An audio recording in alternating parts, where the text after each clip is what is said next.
videos for us. Yeah, we don't need to do that to the poor kid. All right, guys. 5, 4, 3, 2. Penis. Fuck.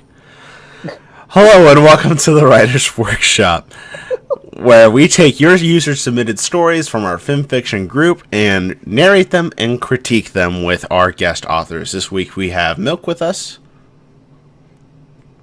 Fuck, I forgot my mute button. Sorry. Anon Pencil. I never forget my mute button. Enigmatic Otaku. I am the mute button. Flamin' Werfer. Yo. And I'm Flutter Priest. This week we are going to take a look at Wanting a Friend by Saberking2012.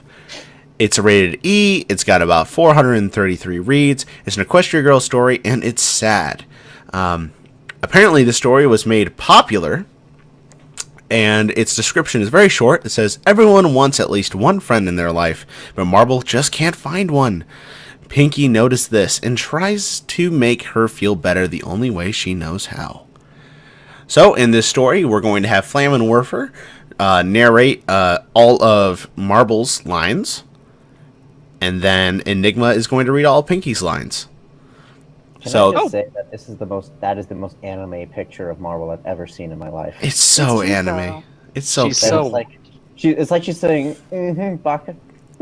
No, she looks like Hanako. She looks so wifey in it. Oh gosh. She looks cute. I like it. She's cute. All right, we're gonna read difficulty in oneself, 1,227 words. Flam, I believe you start. I'm not sure. Oh wait, is this the first person with Marble? Yes. Oh, it is. Okay. And my normal voice, yes. Yes. Yes. Okay. Unless you want to do a girl voice. I mean, I can, but you guys seem to like my normal voice better, so let's do it. I want to hear this. Okay. Hi. The person in question blinked and turned around to look at me, looking somewhat coldly at me. I tried to smile and asked, Want to be friends? The boy blinked once more, looked up at me, shook his head, and walked away. I continued to stand there, arm out, with only a half-hearted smile on my face, until the scene slowly started to sink in, and my arms started to drop. It kind of hurt, if I had to be honest, but I couldn't let that get to me. There were plenty of more people I could be friends with, so what if one turned me down? Not like the hurt was going to stay if I didn't make friends, right? Right? Right. So, I continued my search and making friends. After a few minutes of searching, I came across a group of girls who were talking, and the excitement in my chest swelled. Well, maybe I could have better luck if I made friends with someone of my gender. That had to be it, right? And not just because I was lonely, either. Friends! I yelled, catching their attention. I began running towards them as girls started to groan. Okay, who invited this nobody? Don't look at me! I didn't invite her! Great, there goes our trio of circle. Ignoring the comments, I put up a smile. Hello. May I join you? I asked. They stared at me, expressions unreadable, until one of them started to smile, handing me a paintbrush. Sure you can, one of the girls said.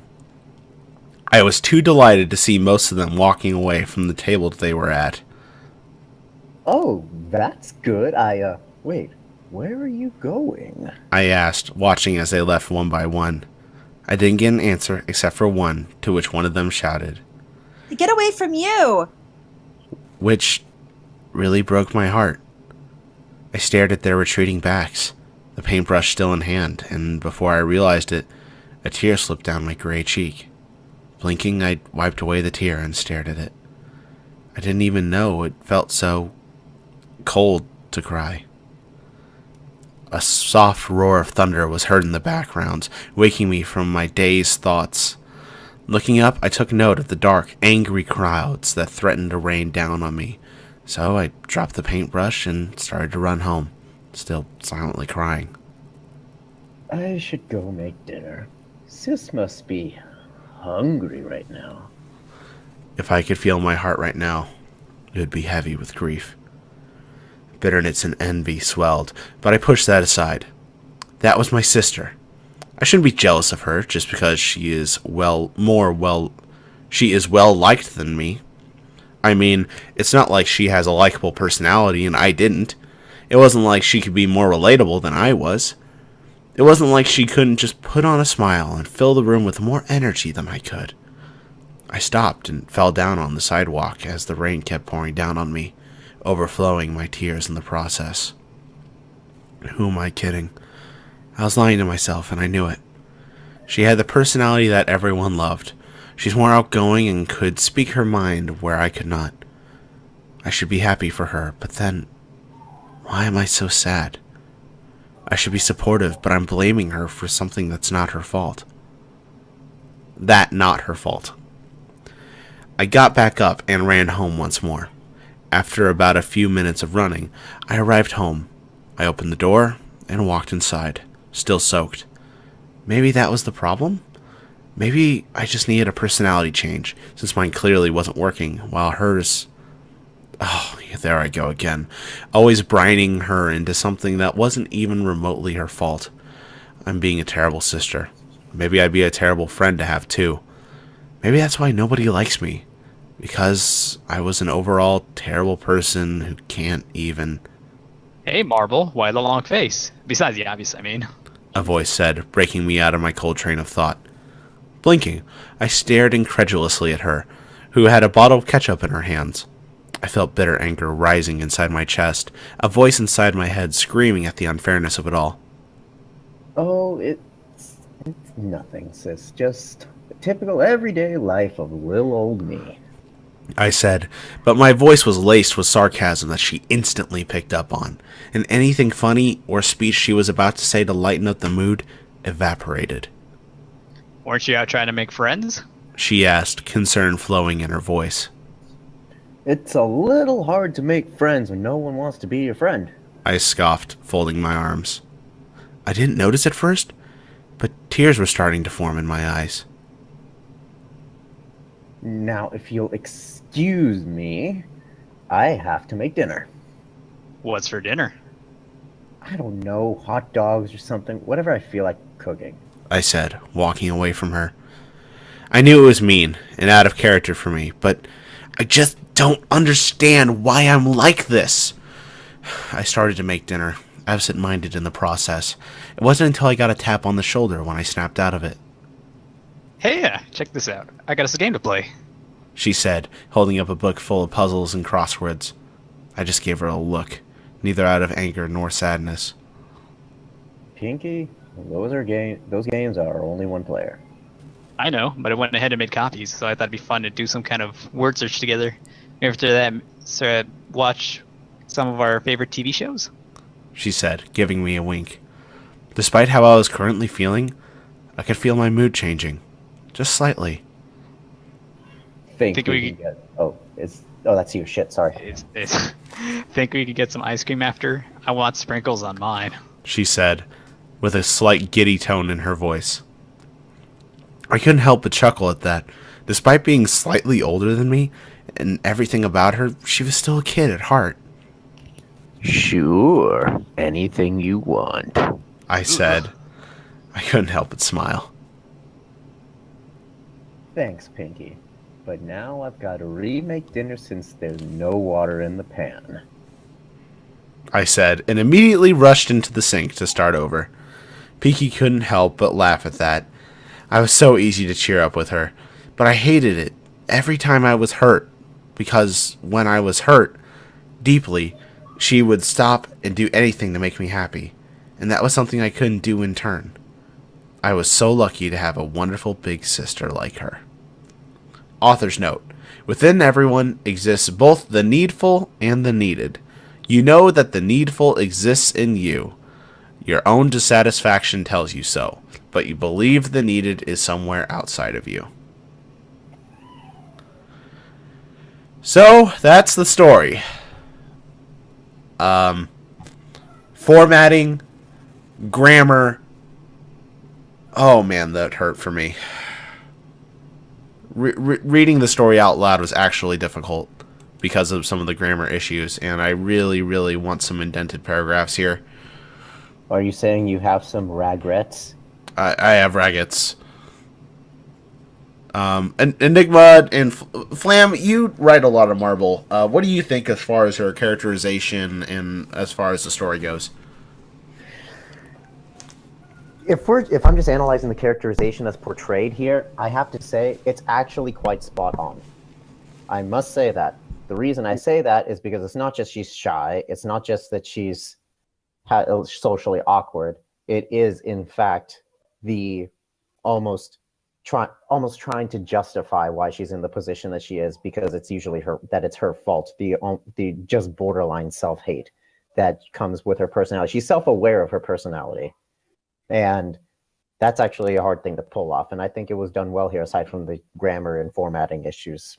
Aside from those, so honestly, I must say I was pleasantly surprised with the Marvel in here. Although, in the end, I'm just a little curious about the dynamic between Pinky and Marvel. It wasn't explained so much. Pinky just seemed a little like additive as a pick-me-up, and I thought it could have been a lot more than that. I was, in the end, then again, it was only 1,200 words, but I was under the impression that Pinky would somehow wingman for her to actually try and get a friend. But then again, I didn't really know what I was going into. For that characterization being accurate, are you including the part where she runs up to a bunch of strangers yelling, "Friends"? That was kind of what I had in my mind. That felt like nothing like Marvel. Ah, right. But when one gets desperate, they resort to desperate measures, which aren't always the best thing. Honestly, I actually could see her doing that if crippling loneliness got to her so much that she'd probably resort to literally anything besides flashing her tits to try and actually see if she can gain some form of acceptance, if that's what they're going for.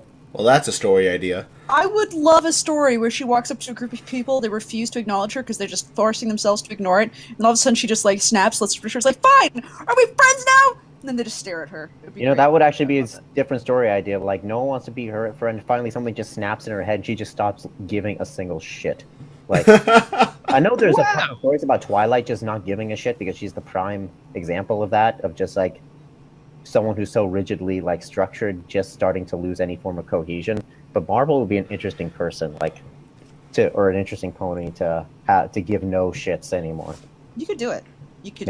Maybe I fucking will. But the point being, no, I understood where she was coming from in some sense. Perhaps the pacing was a little off, but in the end, I could see her actually trying to fix her situation, but then failing spectacularly, and then finally taking it out on herself. And well, time for the next day, kind of thing.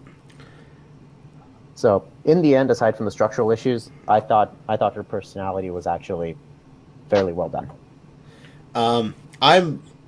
One of the things I wanted to comment on, because I had a little struggle getting into the story. Like, once it was finally like off its feet and moving, I was able to kind of work with it a little better. Mm-hmm. But I struggled getting into this because of the just straight cold opening into it. And I think if we opened up with something along the lines of like Marvel running up to people and going, "Friends," that probably would have been a better opener than "Hi" as your opening line. Like, literally your opening line. It just wasn't a very strong way out the gate. It wasn't a very effective hook. Perhaps I wasn't portraying things as well with the way I was reading her. But, I mean, granted, Marvel can get a bit naughty. That was weird. It's like, let's go get sprinkles. I was like, Jesus Christ. Yeah. Flame, you made it obvious why she wasn't having friends with a voice like that. I know. Yeah, creeper Marvel. Voice, which is a very deep, structured voice, and that is completely well with Marvel, as you can see. I think this story also, it didn't do a very good job at creating the word choice to make the story feel sad. It kind of did a lot of telling of, like, Marvel is sad now. I feel, if I could feel my heart, it would feel this way. It does, you're telling us this. We don't see Marble's shoulders slump. There was one point that was really good, where it was the visual of her holding her arm out literally at the beginning, and it just slowly drops to her side. I felt like that was like some of the best imagery that was really in the story. But other than that,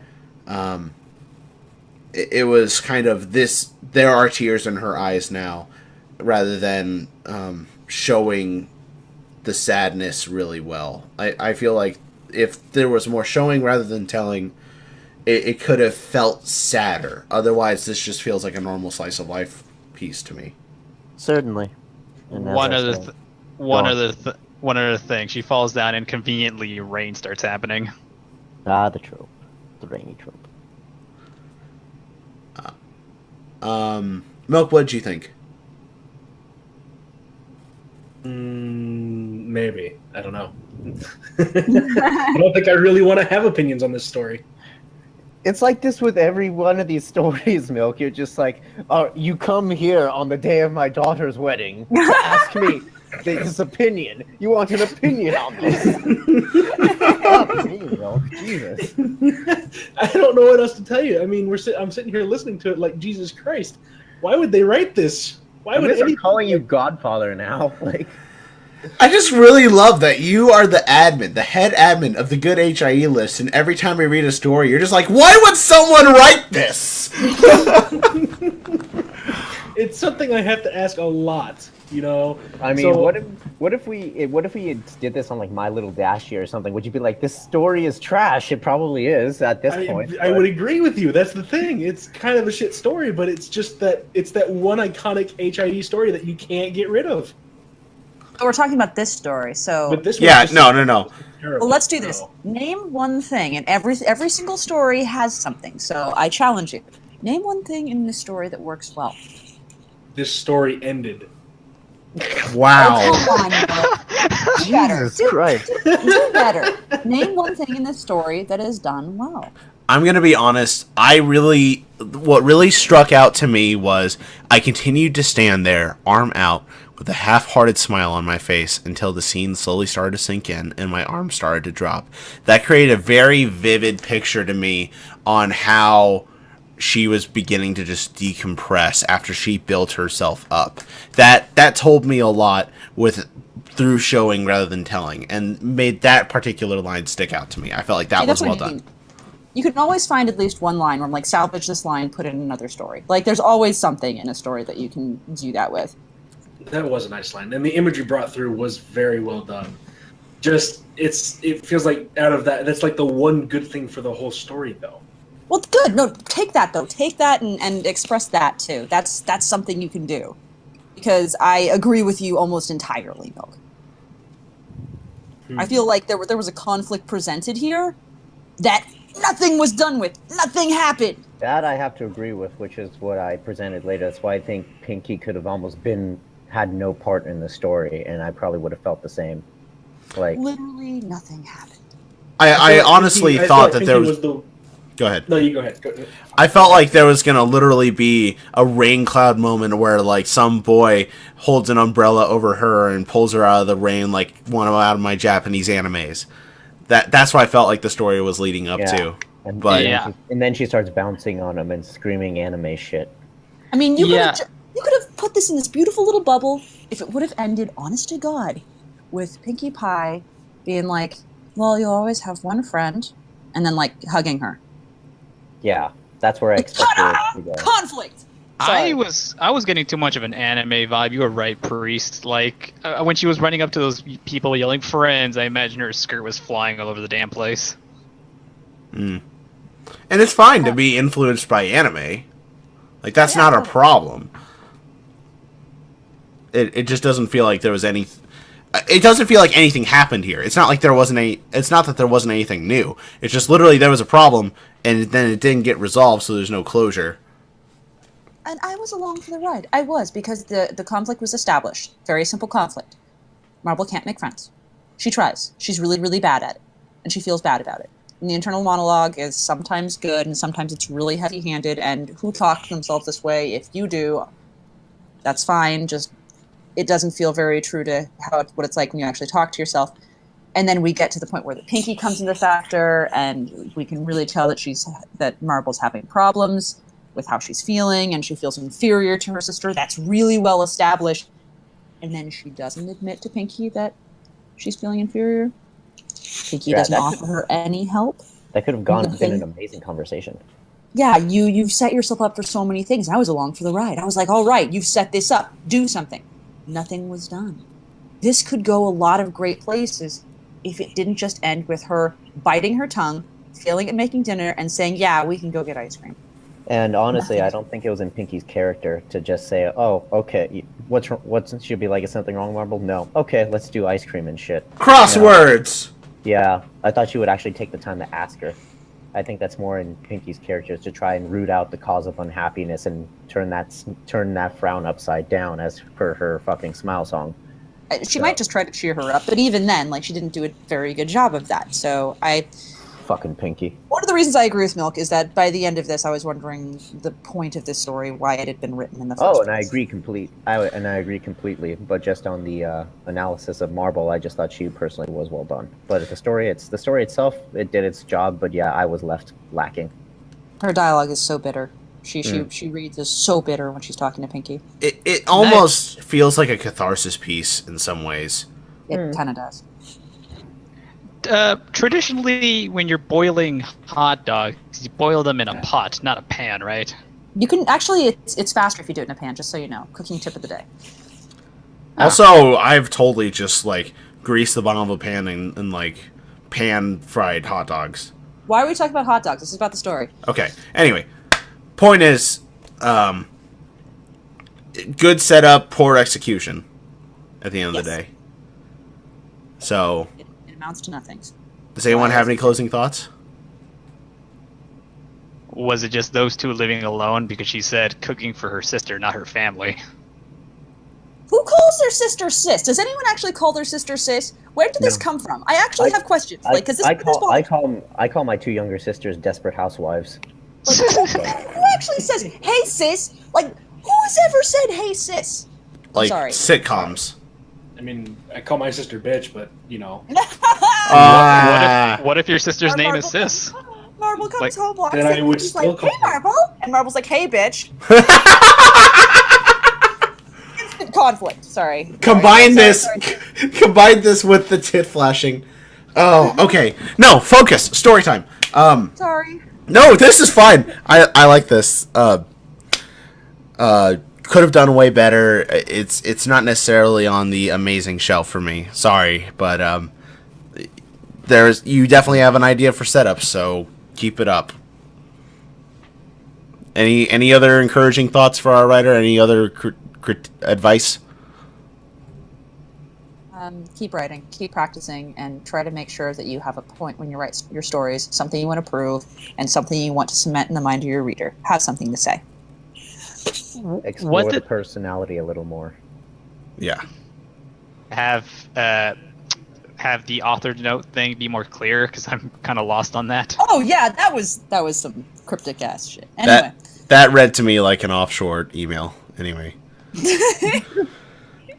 Thank you for watching this edition of the Writers Workshop. Oh my goodness, I hope we weren't too mean this time around. Seriously, Saber King, keep it up. Keep writing. Marvel certainly feels even more like shit right now. You have talent. Keep going. So, thank you, and be sure to tune in next time. Have a good one.